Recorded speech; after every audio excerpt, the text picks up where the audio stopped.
everyone, I'm Sydney Kent and I'm a senior at Miami University in Oxford, Ohio.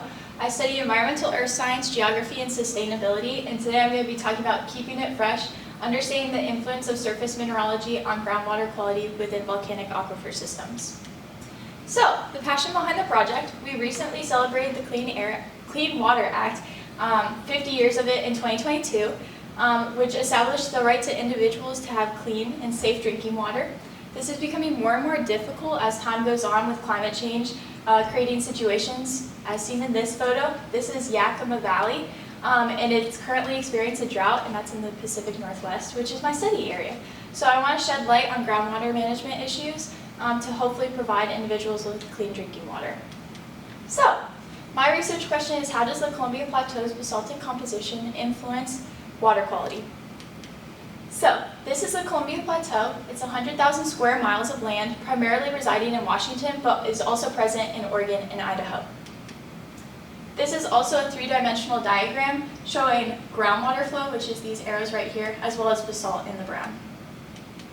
So, what is basalt? It's an igneous rock formed during volcanic eruptions, and specifically for the Columbia Plateau, we see basaltic lava flow. So it's still basalt, but it's just in a different form.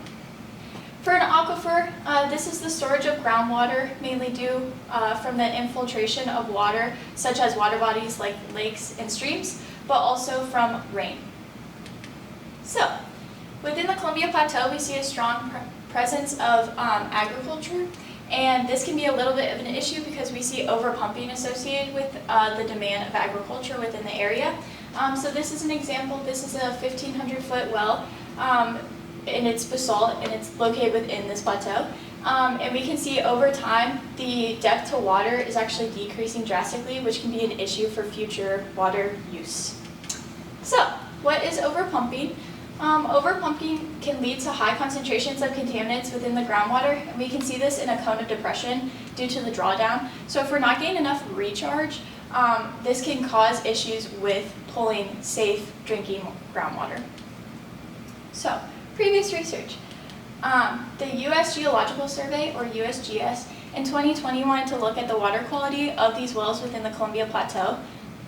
And what they found was they looked at trace elements, radioactive constituents, and nutrients, and they found that there was a high presence of contaminants in some of the wells, also moderate and then low not being detected.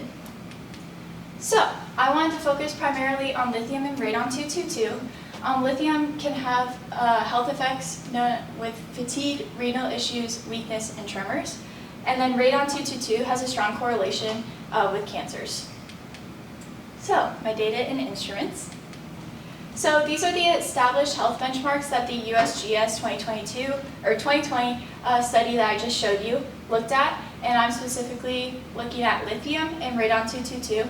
It's important to note that radon-222, it's suggested by the US EPA, so our Environmental Protection Agency, to have around 300 picocuries per liter, but alternative levels can go up to 4,000, so that is a discrepancy that we see. But for my research, I used the suggested by the EPA, so 300. So, some instruments that I used, I looked at the Water Quality Portal, which uses US EPA, USGS, and then allows local communities to put in their water quality data. So it opened up a wider audience of data that I could use. And then supplemental data I got from USGS. So I also used a MIT, which examines visible and infrared light of land characteristics such as mineral composition, which is surface mineralogy. So this led me to my question of if a MIT could be used to look at volcanic aquifer systems. And so I wanted to look at the weathering byproducts most associated with basalt. So that includes muscovite, monterillonite, hematite, and kaolinite, as well as some secondary minerals that come in these basalt environments, which includes calcite and chlorite. So for my methods, for the water quality data, like I mentioned before, I looked at the Water Quality Portal and USGS to obtain parameter codes, which is a number given to the health benchmark that provides like a specific code for that. And then site ID, which follows a similar line of providing a well direct numbers, and then as well as coordinates, so longitude and latitude of the wells. And then I was able to put that into ArcGIS to map lithium and radon. So for emit, I used NASA Earth Data Search, and I was able to obtain my emit images from that, and then I plugged them into MV, which is a geospatial portal that allows me to analyze the emit images, and then I further was able to analyze them in Python using a code, and then I also was able to put it into ArcGIS. So if we combine those together, I was able to put lithium and radon-222 in ARC, as well as these emit images that allowed me to assess the relationship between those two. For my results, so these are the well samples that have established health benchmarks that we looked at before. So this includes lithium and radon, but it also includes things like sulfate and chloride.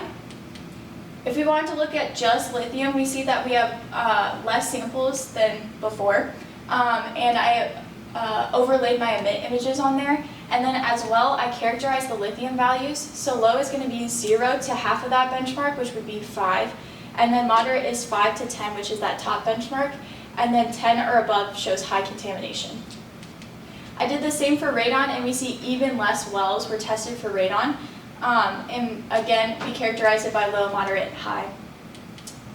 So this led to another question that I had. How does basalt abundance as measured by emit correlate with the concentrations of contaminants, lithium and radon-222, and what role does basalt weathering play in influencing these contaminant levels?